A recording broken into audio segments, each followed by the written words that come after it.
اللهم أنت ربي لا إله إلا أنت خلقتني وأنا عبدك وأنا على عهدك ووعدك ما استطعت أعوذ بك من شر ما صنعت وأبوء لك بنعمتك علي وأبوء بذنبي فاغفر لي فإنه لا يغفر الذنوب إلا أنت.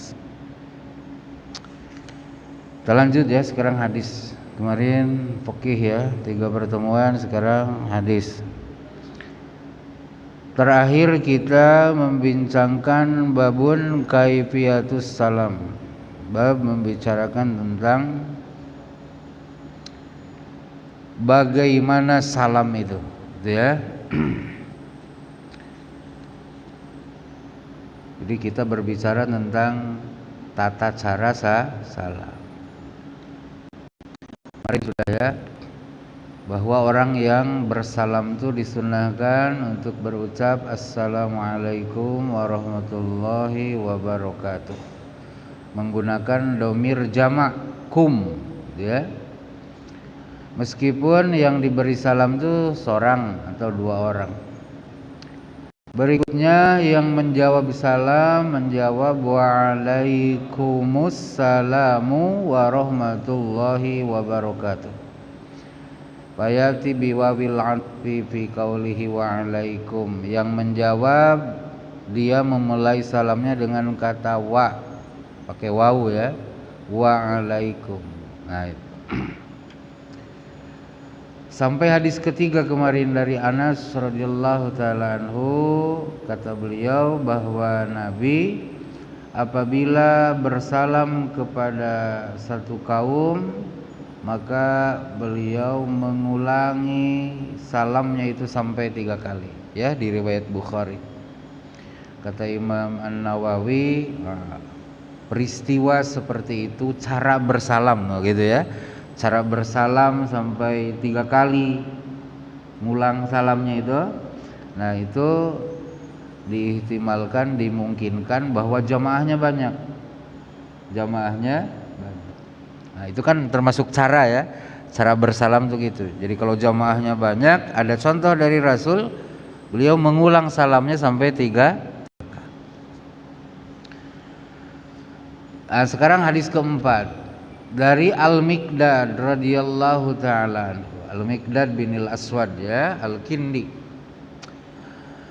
Dalam hadis beliau yang panjang, ada dalam penggalan hadis itu beliau meriwayatkan kunarfa'u lin nabi sallallahu alaihi wasallam nasibahu minal laban. Kami pernah satu waktu katanya mengantarkan minuman berupa susu bagian untuk Rasulullah. Ya, jadi mereka memerah susu, ada bagian untuk Rasul, mereka antarkan. Fayaji'u minal lail, maka sesampainya di Madinah di rumah Rasul, sampainya dah malam. Dah tengah malam. Fayusallimu tasliman, lalu kami bersalam. Lalu sifat salamnya itu begini, tasliman la yuqiduna iman wa yusmi'u yaqdana. Salam yang kami buat itu adalah volumenya ya, volume salamnya itu tidak membangunkan orang yang sedang tidur, tapi boleh terdengar oleh orang yang masih terjaga. Ini kan awas, bayangkan Al-Miqdad bin Al-Aswad bersama kawannya datang membawa susu ke Rasulullah tengah malam. Sampainya di rumah Rasul kan dah tengah malam tuh. Maka kami bersalam. Nah, volume salam kami ini kan cara nih, cerita cara salam. Volume salam kami itu kalau orang lagi tidur tak terbangun gara-gara volume salam kami. Tapi orang kalau masih terjaga boleh dengar. Paham Pak ya? Nah, kenapa? Karena bersalamnya tengah malam. Nah gitu, kita pun sama ya. Kalau bersalam tuh tengah malam, ya jangan sampai membuat orang yang sedang tidur sampai terkaget-kaget gitu. Paham ya? Tapi kalau masih ada Bapak dengar, oh ini orang masih ada ngobrol, kita bersalam boleh dengar dia. Ya, kecuali kalau salamnya pakai bel, itu kan susah volumenya itu. Yang ngatur volume kan tuan rumah kan kalau pakai bel. Tapi kalau kita bersalam langsung pakai mulut kita, lisan kita, nah etikanya gitu. Volume suaranya itu jangan sampai membangunkan orang yang sedang tidur, tapi masih boleh didengar oleh orang yang masih terjaga. Paja'an Nabi sallallahu alaihi wasallam kama kana yusallim. Kemudian setelah kami bersalam, maka datanglah Nabi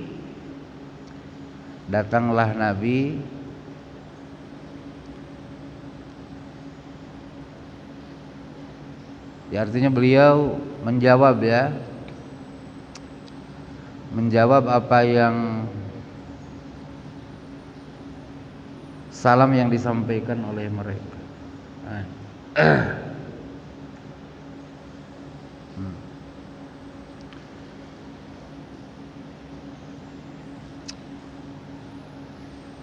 Nah, yang menjadi sambungan ke judul gitu Pak ya.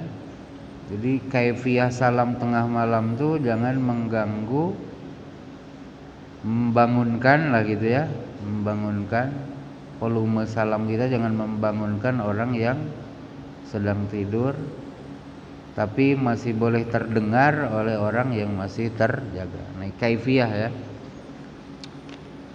Nah, itu di riwayat Imam Muslim.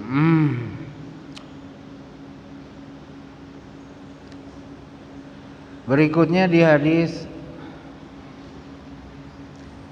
Asma binti Abi Yazid radhiyallahu taala. Ini seorang sahabiah ya.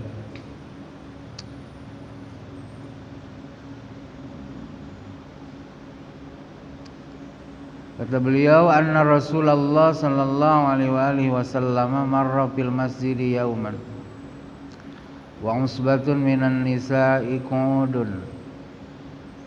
Rasulullah SAW pernah satu waktu melewati masjid, melewat dalam masjid. Dari situ ke situ kan namanya melewat, lewat dalam masjid. Di dalam masjid tersebut ada sekelompok wanita sedang duduk.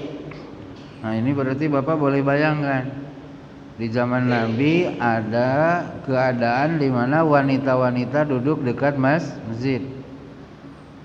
Ya. Ini di riwayat Abu Dawud. Kemudian di riwayat Imam Tirmidzi sama juga begitu. Jadi kalau Bapak lihat ada perempuan dalam masjid, ya jangan dilarang. Wong zaman Nabi juga ada kan perempuan duduk dalam masjid. Fa'alwa biyadihi bitaslim. Lalu Nabi memberi isyarat dengan tangannya disertai salam. Coba gimana kira? Bayang-bayang. Nabi memberi isyarat dengan tangannya disertai salam. Mana tuh? Kan begini isyarat dengan, paham ya? Kemudian beliau mengucap salamnya, paham ya? Assalamualaikum. Nah, gitu.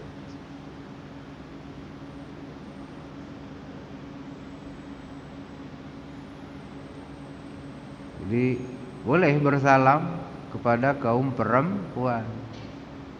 Nanti ada penjelasan di depan kalau kita tidak khawatir akan timbulnya dosa. Ya. Ya dosa itu ya apa ya?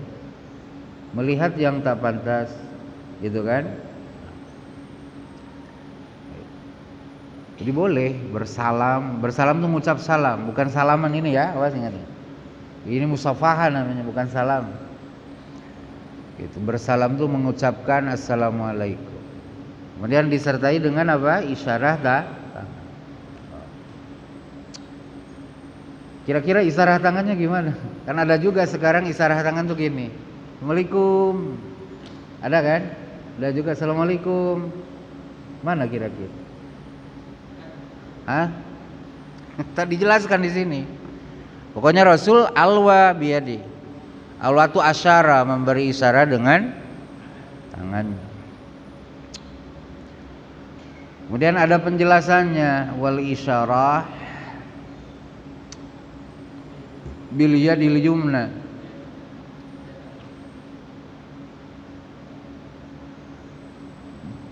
Beliau memberi isyarat dengan tangan kanannya. Berarti tak mungkin kalau begini kan? Karena yang dipakai tangan kanan aja. Betul? Nah, gitu.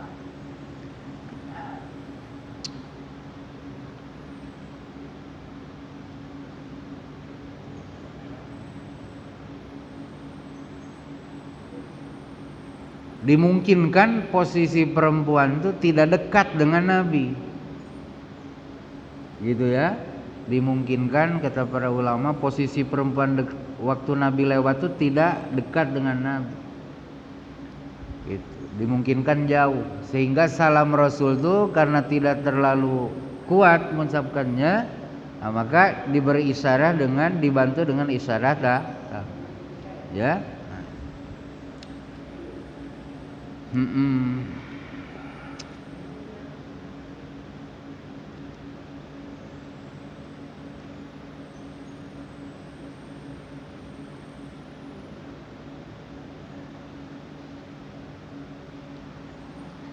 Cuman ada gini katanya di hadis Ibnu Umar, laisa minna man tashabbaha bi ghairina. Tak termasuk umat kami yang sempurna orang yang menyerupai selain kita. La tushabbihu bil yahudi wala bin nasara. Jangan kalian menserupakan diri dengan Yahudi dan Nasrani. Nah, lalu disebut salah satu hal yang tak boleh diserupai dari mereka apa? Fa inna taslimal yahudi al-isyarah bil asabi' wa tasliman nasara al-isyaratu bil kappi. Salamnya orang Yahudi itu pakai isyarat jari. Gimana ya? Ini adalah. Kalau jari kan gini, segini kan? Segini. Satu-satu. Jadi sekarang nih hati-hati, ngacung gini, hati-hati. Takutnya saya kemana gitu kan? Nah, ya pokoknya ngacung jari itu kan jari ini 5 kan? Mungkin ada yang gini kan jari itu, ada yang gini, betul? Nah itu katanya salamnya Yahudi punya. Wa tasliman nasara al-isyara bil kappi. Sementara salamnya orang Nasrani adalah berisyarat dengan kap itu ini, telapak. Nah, gitu. Paham ya? Tapi Rasul buat nih di riwayat siapa tadi? At-Tirmizi dengan status hadis hasan, kemudian riwayat Abu Dawud. Nah, ini kata para ulama, agar kita tidak menyerupai total dengan salamnya Nasrani tadi, maka angkat tangan disertai salam gitu. Assalamualaikum. Kalau gini doang, nah ini menyerupai Nasrani katanya. Hai, nah gitu mungkin lah hai kayak gitu kan. Gitu. Kalau gini metal, betul lah. Oh, metal punya Ustaz lah tahu. Oh, gitu kan. Dan ini isyarat dengan jari juga. Salam 2 jari, salam 1 jari, sampai salam 3 jari kan pakai jari itu. Salam gini.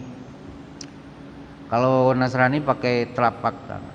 Nah, agar kita tak menyerupai mereka sebagaimana dilarang tadi, nah maka boleh seperti dicontohkan Rasul angkat tangan tapi disertai ucapan salam, assalamualaikum. Oh gitu. Paham ya, Dad? Jangan gini doang. Begitu.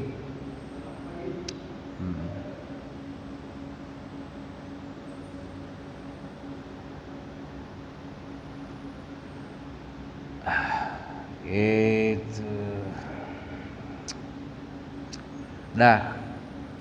Nah, itu jadi ada cara bersalam begitu ya.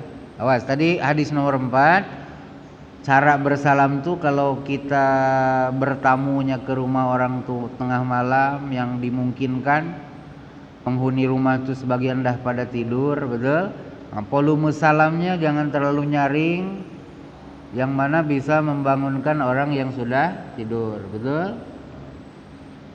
Tapi jangan pula terlalu pelan karena nanti tak bisa didengar oleh orang yang masih bangun. Kemudian yang berikutnya cara bersalam itu ada contoh dari Rasul. Salam assalamualaikum yang beliau ucapkan disertai dengan isyarat tangan. Tangan yang digunakan tangan kanan, ya. Nah, begitu. Oke. Nah, ini kan cerita cara. Ya takutnya nanti Bapak bersalam gitu kan, Assalamualaikum. Nah, ada orang bilang itu Nasrani punya tuh salam tuh katanya. Nah, kan Bapak boleh jelaskan tuh, betul lah. Nah, kita punya riwayat bahwa Rasul pernah bersalam kepada sekelompok perempuan yang sedang dekat masjid, mengisyarahkan dengan tangan kanannya disertai ucapan salam. Yang terlarang tuh kamu salamnya hanya dengan isyarat telapak tangan kamu saja. Kalau Yahudi pakai jari. Nah, atau gimana lah? Tanya sama Yahudi gimana cara salam. Nah. Yuk.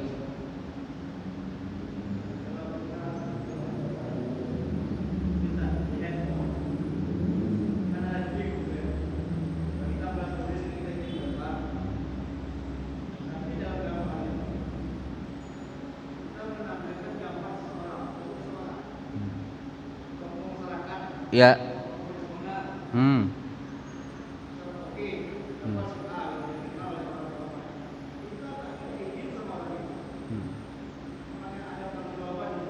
Ada lah. Hati-hati. Ya, kan orang tuh ada juga tak ingin diketahui orang kan. Betul lah. Hati-hati. Kita harus izin dulu lah. Ya, harus izin dulu. Iya. Coba kalau yang nengoknya cucunya mah atuk aku digini-gini sama kawan kan, tak sedap juga kan. Apalagi diketawain, kumisnya misalnya dibuang sebelah kan misalnya kan. Coba yang lihatnya cucunya atau cicitnya atau anaknya kan tak sedap juga, betul. Mungkin si bapaknya ya cuek-cuek aja kan karena dia tukang guyon misal kan. Tapi incunya dia, cucunya dia boleh jadi tak sedap. Betul lah. Hati-hati lah, ya. Itu saja. Selamatnya jangan buat lah. Dah.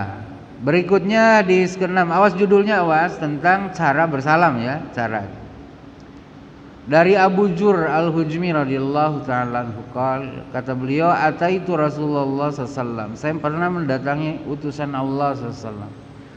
Fakultu, lalu saya berkata begini, alaikassalamu ya Rasulullah. Awas, alaikassalam, alaikanya duluan.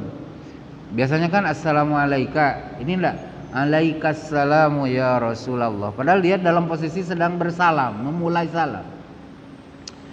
Qal, kata Abu Zur, la taqul alaikassalam.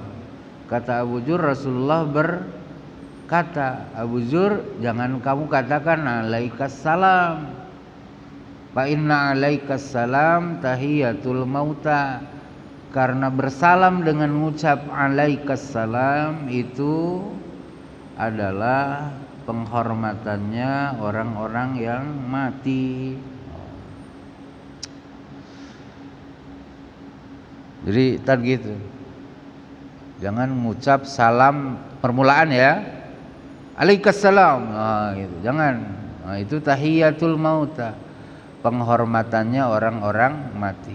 Nah, kata Ibnu Alan pensyarah hadis ini, wa ihbarun an awaidil jahiliyah al-jari ala alsinatihim fiha. Wa jara alaihi syu'ara katsiran hatta qala man ra'a Umar ibn al-Khattab alaikassalam min amirin wa barak. Rasul ngasih tahu dengan Abu Jur bahwa bersalam dengan kalimat alaikas salam sebagai permulaan salam, bukan jawaban salam ya. Itu tradisi sebelum Islam gitu, tradisi sebelum Islam. Nah, tradisi sebelum Islam. Kamu jangan lanjutin karena kita sudah dikasih tahu oleh Allah bagaimana cara bersalam sekarang gitu, Pak. Paham ya? Cara bersalam sekarang. Kalau kita ngerti bahasa Arab kan terjemahnya sama aja. Assalamualaikum, alaikassalamu kan sama aja. Gitu kan?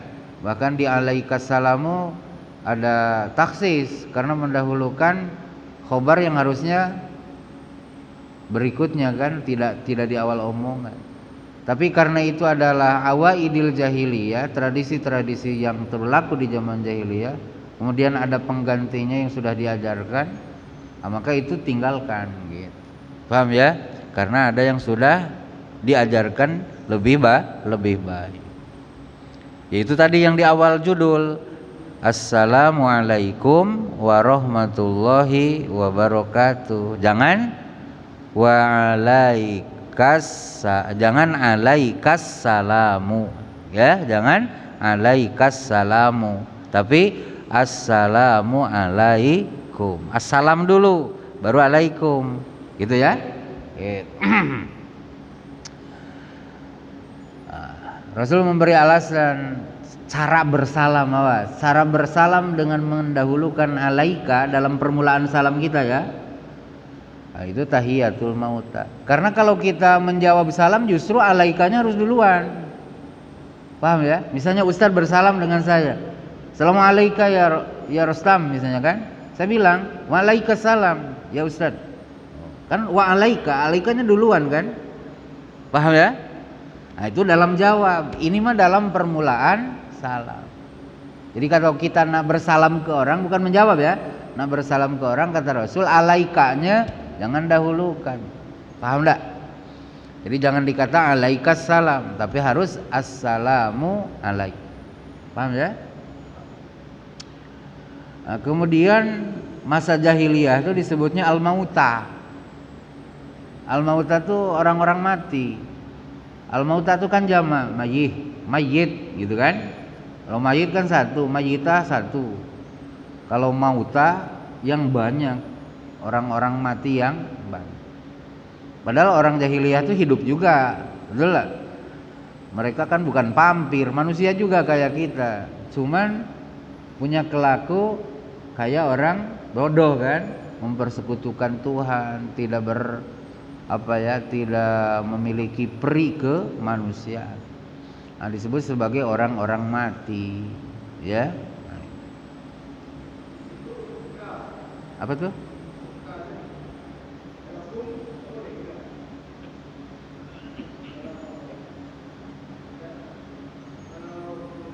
Alaikumussalam gitu maksudnya. Kalau awal perkataan jangan. Paham enggak? Misalnya Ustaz bersalam ke saya, atau sayalah bersalam ke bapak-bapak ya. Alaikumussalamu kata saya kan. Nah, itu kata Rasul itu tahiyatul mauta. Mendahulukan alaik atas kata assalam. Nah, kalau kita menjawab justru petunjuknya alaiknya dulukan. Betul enggak? Nah, terbalik. Kalau bersalam jangan mendahulukan alaik. Tapi kalau menjawab salam harus mendahulukan alaik. Awas, bukan harus dalam pengertian kalau tak begitu menjadi haram, enggak kan? Karena ada contoh dari para malaikat. Waktu Nabi Adam di surga kan disuruh bersalam oleh Allah kepada para malaikat kan? Para malaikat menjawabnya wassalamu alaika. Loh, wassalamu alaika. Bukan wa alaikassalam, tapi wassalamu alaika. Paham ya?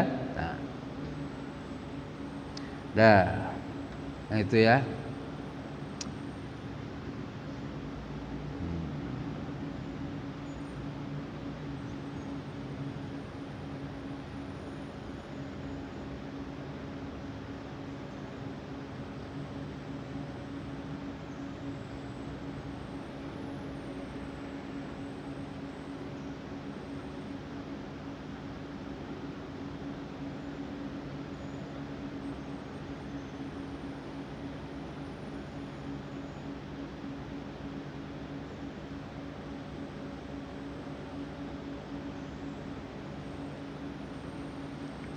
Coba kalau Ustadz bersalam kepada orang-orang yang sudah meninggal di kubur gimana?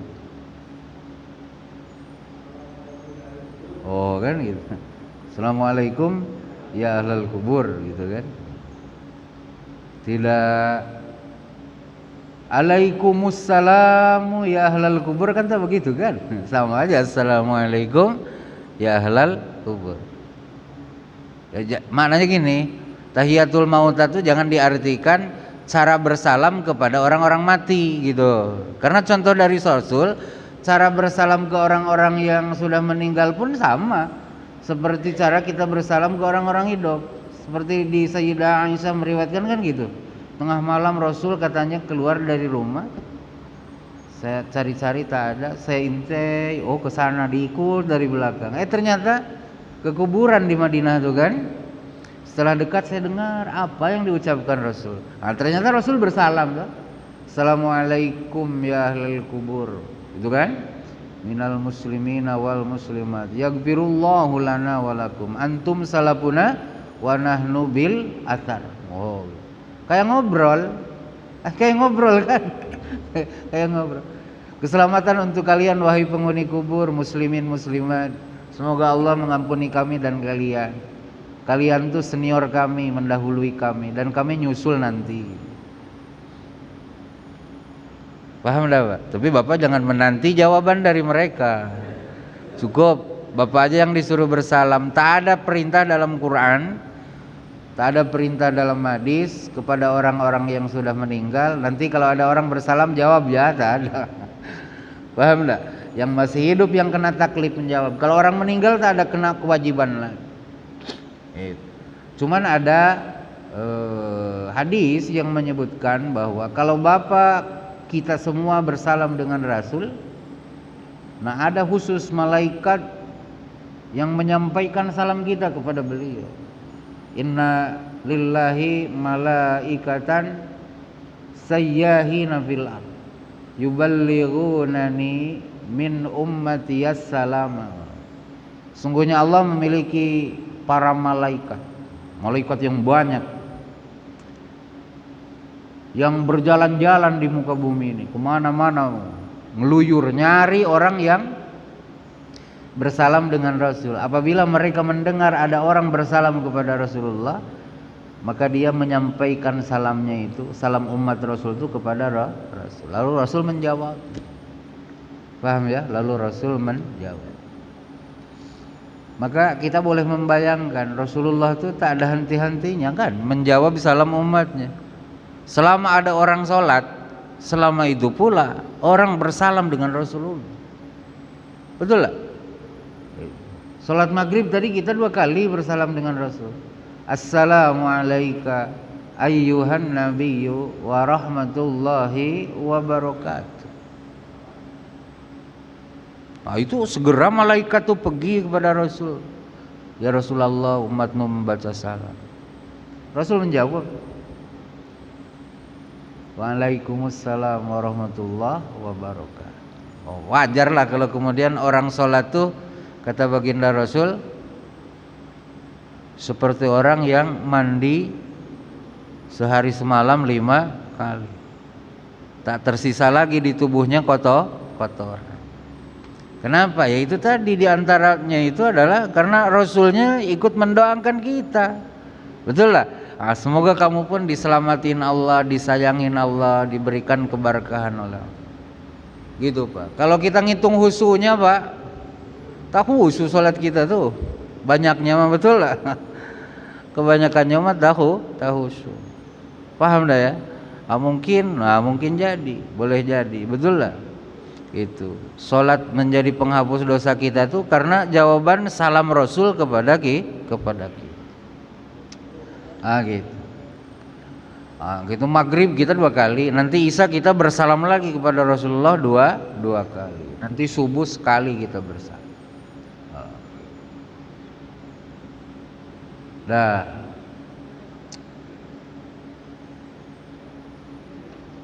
Berikutnya sekarang babun adabus salami. Bab membicarakan tentang etika salam. Etika ya. etika salam.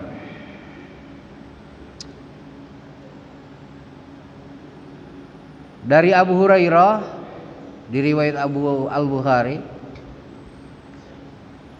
Rasulullah SAW bersabda, yusallimur rakibu 'alal mashi. Orang yang berkendara bersalam kepada orang yang jalan kaki. Ar-rakib itu yang nunggang kuda, nunggang unta, nunggang keledai. Kalau dulu ya. Kalau sekarang apa berarti? Nunggang Honda, nunggang mobil. Nah, bersalam kepada orang yang jalan kaki. Yang jalan kaki. Wal masyi 'alal qa'idi, dan orang yang sedang jalan bersalam kepada orang yang sedang duduk, yang sedang berhenti, gitu ya. Paham ya? Orang yang sedang jalan bersalam kepada orang yang sedang. Nah, itu etikanya, Pak.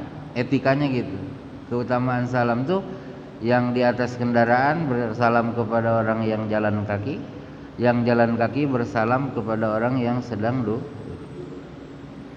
Wal qalilu 'alal katsiri, dan yang sikit bersalam kepada yang banyak. Nah, ini kalau misalnya ada orang ngumpul satu kampung, nah, kita jalan 2 orang. Ayo sekampung dengan 2 orang banyakkan mana? Banyakkan sekampung. Nah, yang 2 orang ini yang bersalam ke yang sekampung itu. Paham Pak ya? Nah, itu. Kemudian di riwayat Bukhari secara terpisah ditambahkan wassagiru 'alal kabiri. Yang muda bersalam kepada yang tua. Sogir di sini mah muda ya, jangan kecil. Nanti takutnya yang kurus kepada yang gendut kan gitu jadinya kan. Pas sogir itu yang muda kepada yang tua. Tapi etika doang nih Pak. Ya, etika doang. Karena ada kejadian Rasul menyalami anak kecil. Rasul bersalam kepada anak kecil. Berarti kan Rasul lebih tua. Paham ya? Bersalam kepada anak kecil. Maka judulnya adab, bukan keharusan. Bukan keharusan. Kenapa Bapak bersalam? Dialah yang lebih muda, harusnya salam sama aku. Yang muda tak salam, Bapak ego juga minta disalamin duluan. Akhirnya tak ada salam-salam gitu. Paham ya? Ah gitu. Paham Pak? Nah, kalau yang mudanya tak paham, Bapak aja yang salam. Assalamualaikum gitu. Paham Pak ya? Kalau anak mudanya ngaji kayak Edi itu kan. Nah, Edi kan muda, lebih muda daripada Ustadz Ali. Nah, secara etika yang ngucap salam tuh Edi kepada Ustadz Ali. Tapi kalau Ustadz Ali bersalam duluan ke Edi, boleh enggak? Boleh lah. Gitu kan? Boleh. Gitu. Jangan pula dua-dua tak mau. Edi tidak mau, Ustadz Ali gara-gara Edi lebih muda tak mau juga, akhirnya tak bersalam. Judulnya adab ya, etika. Ya, etika keutamaan. Jangan pula kalau Bapak bersalam tuh ini lebih tua, ada yang bersalam ke anak muda. Pak, jangan bersalam kepada anak kecil, itu dilarang Rasul. Tak ada larangan Pak. Awas jangan salah ngomong. Tak ada larangan, cuman etikanya, betul? Abdolnya, utamanya yang muda itulah yang bersalam, memulai salam kepada yang lebih tua. Kemudian di riwayat At-Tirmizi ya, dari Abu Umamah Suddi bin Ajlan Al-Bahili, bersabda baginda Rasul, kata beliau, inna aulan nasi billah man bada'ahum bis salam. Sesungguhnya manusia yang paling utama billah kepada Allah adalah man bada'ahum bis salam. Orang yang pertama kali dari manusia itu yang ngucapin salam. Paham ya? Ahakkuhum bil qurbi minhu bit ta'ah. Jadi orang yang paling berhak mendapatkan posisi kedekatan, kedudukan dengan Tuhan dengan ketaatannya dari 2 orang yang bersalam dan menerima salam adalah ini nih yang memulai salam, yang lebih berhak untuk dekat terlebih dahulu dengan Tuhan. Paham gitu maksudnya? Ya, gitu. Kalau dibanding-bandingkan dua-dua bagus nih dong. Yang bersalam bagus, yang menjawab salam bagus. Yang bersalam tunai sunnah, yang menjawab salam tunai kewajiban kan? Tapi kata Rasulullah, yang paling berhak untuk mendapatkan kurbah kedekatan dengan Allah dari dua orang ini adalah orang yang memulai salam. Paham Pak ya? Yang memulai salam. Gitu. Oleh karena itu ini jadi motivasi. Kalau ketemu tuh segera bersalam, gitu kan? Segera bersalam. Tapi ada kejadian, kita bersalam, dia bersalam, bingung gitu kan? Gitu. Kita nak jawab, mereka duga aja, ya, itu terjadiannya di telepon. Kita ngangkat, dia ngangkat, kita assalam, dia juga assalam. Paham ya? Nah, apa?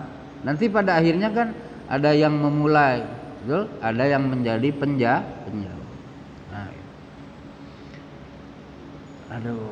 Nah ini jadi apa namanya, motivasi untuk musara'ah ilas salam, ya, musara'ah ilas salam. Itu menjadi pendorong agar kita berlomba-lomba menjadi orang yang pertama kali ngucap salam. Nah, berikutnya masih dari Abu Umamah. Pernah satu waktu Rasulullah ditanya, "Ya Rasulullah, ar-rajulan yaltaqiyani ayyuhuma yabda'u bis-salam?" Oh. Wahai utusan Allah, ada dua orang lelaki bertemu mereka. Mana dari keduanya yang memulai salam? Oh, mana dari keduanya? Itu mana dari kedua lelaki tadi yang bertemu yang memulai salamnya? Apa jawaban baginda Rasul? Aulahuma billahi ta'ala. Aulahuma billahi ta'ala. Kata Ibnu Ruslan, maknanya apa? Aqrabun nasi minallahi bitta'ah man bada'a akhahu bissalam inda mulaqatih li'annahu as-sabiq ila zikrillah wa muzakkir. Maka kata baginda Rasulullah SAW adalah orang yang paling dekat kepada Allah dengan ketaatannya. Itulah orang yang memulai salam. Paham dah Pak? Ngerti ya? Jadi kalau kita bisa menjadi pemula itu orang yang memula salam, nah itu dinilai oleh Rasul sebagai aulahuma billah. Aula itu akrab. Kenapa? Karena dia yang pertama kali nyebut zikir. Assalam itu kan nama Allah, Pak. Coba Bapak lihat Asmaul Husna, ada tak assalam? Ada kan? Assalamu itu nama Allah. Ismun min asma'illah. Satu nama dari nama-nama Allah. Ya salam. Kan? Nah, jadi kalau dia ngucap assalamualaikum duluan, maka dialah yang lebih dulu dari keduanya yang ingat kepada Allah. Paham ya? Nah, gitu. Yang menyebut nama Allah dan ingat kepada Allah. Itu maknanya gitu ya. Maka kemarin sudah saya sampaikan, ada ulama yang menafsirkan assalamualaikum itu gitu. Assalamu raqibun alaikum. Assalam yang maha sejahtera memperhatikan kalian. Awas, alaikum itu kan khobar, Pak. Khobar itu predikat yang terbuat dari jar dan majrur. Itu kan dia tidak langsung kan, melainkan ada yang ditakdirkan. Ya, gitu.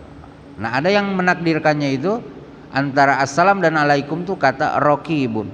Assalamu raqibun alaikum. Allah yang maha sejahtera, gitu ya. Assalam yakni Allah memperhatikan kalian. Paham ya? memperhatikan kalian. Maka sejahteralah kalian karena diperhatikan oleh zat yang maha sejahtera. Sama itu Ustaz, kayak Allahu Akbar kata kita kan. Sesungguhnya ngucap Allahu Akbar ini hidupnya harus tenang. Sesungguhnya tak usah risau gitu kan menghadapi masa depan, tak usah murung gitu mengingat masa lalu. Kenapa? Kita dipelihara oleh zat yang maha besar. Allahu Akbar kan gitu, betul gak? Allahu Akbar 90 kali kita ngomong Allahu Akbar itu sehari semalam itu paling tidak dalam sholat yang 17 rakaat. Paham enggak? Kamu tak usah gentar hidup tuh. Ada Tuhan yang kau sembah, dia itu akbar, dia itu maha besar dari apapun. Paham enggak? Gitu. Dari apa? Jadi bodyguard kamu tuh dia, gitu kan? Bodyguard kamu tuh yang menjaga hidup kamu tuh di paham Pak? Nah, gitu. Nah, sama assalamualaikum begitu. Kamu ketemu saya, tak usah risau karena kita diawasi oleh zat yang maha sejahtera. Maka yang menjawab pun sama, waalaikumsalam. Kamu pun tak usah risau karena kamu pun sama diawasi oleh assalam, diawasi oleh zat yang maha sejahtera. Paham Pak ya? Nah, gitu. Ya, Allahu Akbar dan assalamualaikum itu kan harus digencarkan, betul lah? Harus digencarkan. Kata assalam, kata Allahu Akbar itu jangan pernah tak diucapkan dalam sehari semalam, betul lah? Gitu. Harus ada. Apalagi kita laki-laki kan, nah, kecuali kita jadi orang gila, ya udahlah istirahat dari ngomong Allahu Akbar kan. Kalau kita tak ada betul lah? Tak ada nipas. Gitu. Kecuali hilang akal sehat, ya udahlah istirahat. Ah gitu.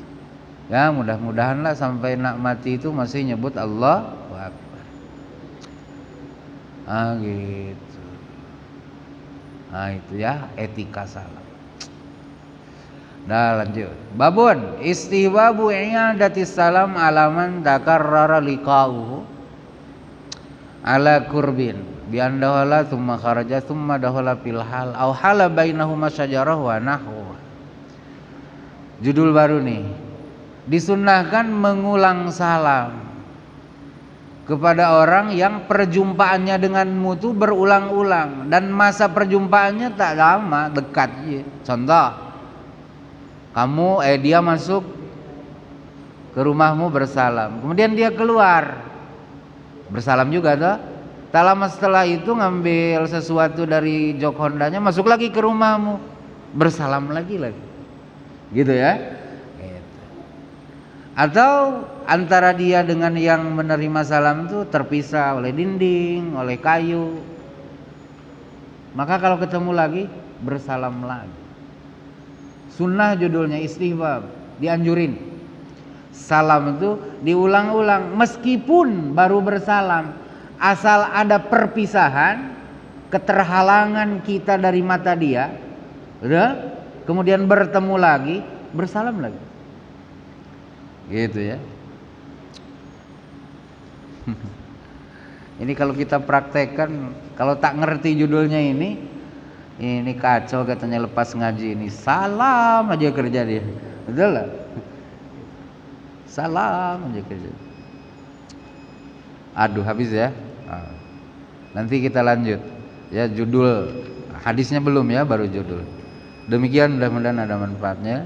Subhanakallahumma bihamdik asyhadu an la ilaha illa anta astaghfiruka wa atubu ilaik. Assalamualaikum warahmatullahi wabarakatuh.